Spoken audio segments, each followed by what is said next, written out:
Ginger turmeric shots नक्की काय आहे? आलं, काळी मिरी, ओली हळद आणि लिंबाचा रस हे सगळं एकत्र करून घ्यायचं आहे.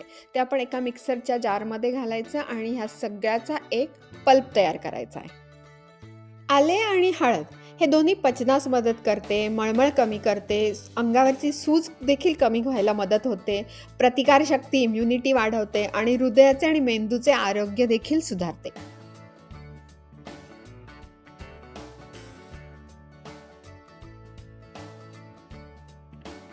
हळद आणि मिरी ही दोन्ही एकत्र म्हणजे कॉम्बिनेशनमध्ये खावे. तर मिरीमधील पायपरीन हे हळदीतील कर्क्युमिनचे शोषण शरीरात वाढवायला मदत करते. म्हणजे जवळजवळ 2000% पर्यंत त्याचं शोषण होऊ शकतं आणि या दोघांचं कॉम्बिनेशन आपल्याला ॲक्च्युली जास्त फायदेशीर आहे. म्हणून हे दोघं आपण कॉम्बिनेशनमध्ये इथे घालत आहोत. जर हे मिक्सचर अतिशय घट्ट झालं असेल तर आपण त्यामध्ये थोडंसं पाणी घालणार आहोत. म्हणजे मग ते आपल्याला स्कूप करता येईल. खरं तर आपल्या भारतीय जेवणामध्ये आपण हळद, लाल तिखट, काळी मिरी, आलं हे सगळं रोजच वापरत असतो. पण अलीकडच्या धकाधकीच्या जीवनामध्ये काही वेळेस हे पदार्थ खाणं राहून जातं. ह्याचे खरं खूप औषधी फायदे आहेत जर आपण रोज सेवन केलं तर.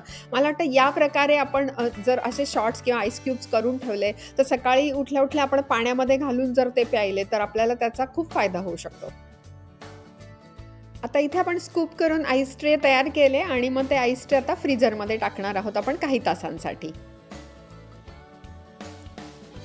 आपले हे सुंदर आईस क्यूब्स तयार झालेले आहेत. तुम्ही असेचे असे ते स्टोअर करू शकता फ्रीझरमध्ये आणि तुम्ही रोज सकाळी पाण्यात घालून ते घेऊ शकता. हे आईस क्यूब्स तुम्ही झिपलॉक बॅगमध्ये स्टोअर करू शकता आणि मग जी मुलं हॉस्टेलमध्ये किंवा कॉलेजमध्ये राहतात किंवा घरापासून दूर राहावं लागतं त्यांना हे असे आईस क्यूब्स खूप फायदेशीर आहेत. तयार झाले आपले जिंजर टर्मरिक क्यूब्स किंवा जिंजर टर्मरिक शॉट्स. तुम्ही हे पाण्यात घालून म्हणजे गरम पाण्यात घालून वितळून पिऊ शकता किंवा स्मूथीमध्ये घालू शकता.